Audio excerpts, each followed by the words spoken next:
સૌરાષ્ટ્રના રાજકારણની અંદર છેલ્લા ઘણા સમયથી એવી ચર્ચા ચાલે છે કે ખોડલધામના ચેરમેન નરેશ પટેલ અને ભાજપના નેતા અને જેતપુરના ધારાસભ્ય જયેશ રાદડિયા વચ્ચે કોલ્ડ વોર ચાલે છે, શીત યુદ્ધ ચાલે છે।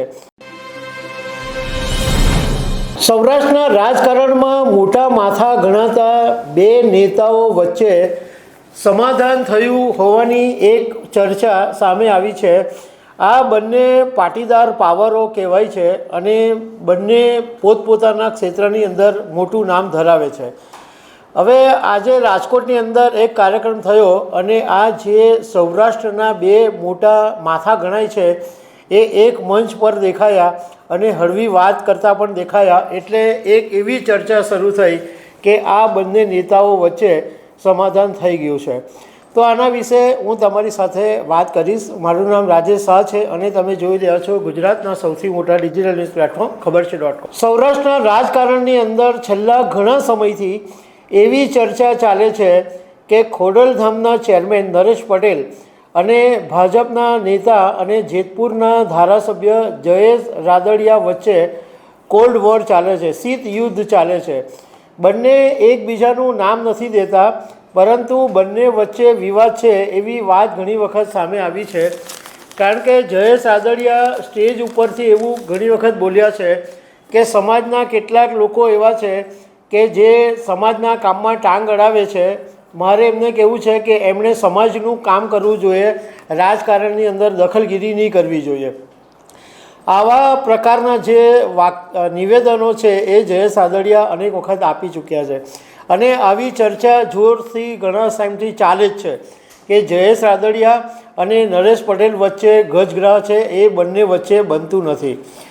હવે આજે વાત એમ બની કે ખોડલધામ ટ્રસ્ટ દ્વારા ખોડલધામ મંદિર કાગવડ ખાતે આજે એક ભવ્ય કાર્યક્રમ રાખવામાં આવ્યો અને ગુજરાત ભાજપના જે નવા પ્રમુખ જગદીશ વિશ્વકર્મા નિમાયા એમનું સન્માન અને ગુજરાત સરકારના જે નવા મંત્રી બન્યા એમાં જે લેવા પાટીદાર સમાજના મંત્રીઓ છે, કૌશિક વેકરિયા છે, કમલેશ પટેલ, એવા બધા જે મંત્રીઓ છે એ મંત્રીઓનો સન્માનનો કાર્યક્રમ રાખવામાં આવ્યો અને સ્વાભાવિક રીતે ખોડલધામનો કાર્યક્રમ હતો એટલે મોટી સંખ્યામાં પાટીદાર સમાજના લોકો ઉપસ્થિત રહ્યા હતા।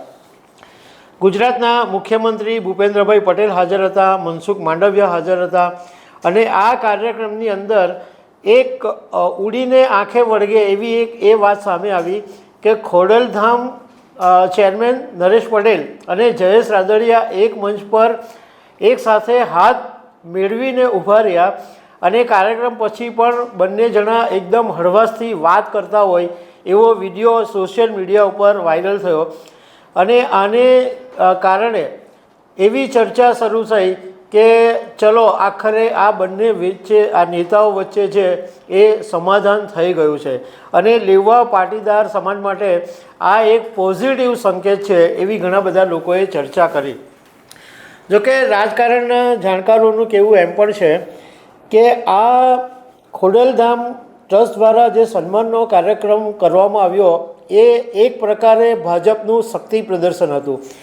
કારણ કે છેલ્લા કેટલાક સમયથી આમ આદમી પાર્ટી પણ પાટીદારો પર ફોકસ કરી રહી છે અને કોંગ્રેસ પણ પાટીદારો પર જ વધારે ધ્યાન આપી રહી છે। તો પાટીદારો ડિવાઈડ નહીં થઈ જાય એના માટે આ એક શક્તિ પ્રદર્શન છે અને ભાજપ પણ એવું સાબિત કરવા માંગે છે કે ના, જો આટલી મોટી સંખ્યામાં મોટા નેતાઓ બી અમારી સાથે છે એટલે આખો પાટીદાર સમાજ અમારી સાથે છે।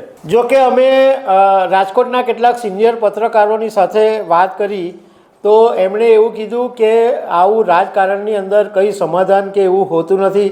આ ભાજપનો કાર્યક્રમ હતો અને જ્યારે રાજકોટની અંદર આ કાર્યક્રમ થતો હોય તો જયેશ રાદડિયા હોય કે કોઈ પણ હોય એમને આ કાર્યક્રમમાં હાજર રહેવું જ પડે, કારણ કે એ વિસ્તારના એ નેતા છે તો એમને ઈચ્છા હોય કે નહીં હોય એમને હાજર રહેવું પડે। બીજું કે સમાજનો કાર્યક્રમ હતો એટલે સમાજનો કાર્યક્રમ હોય, હાજર રહેવું પડે, સ્ટેજ પર એકબીજા સામસામે હોય તો રાજકારણી હોય તો ચહેરા પર સ્મિત લાવે, ચહેરા પર હાસ્ય લાવવું જ પડે, પણ અંદર ખાનેથી શું ચાલતું હોય એ રાજકારણીને જ ખબર હોય.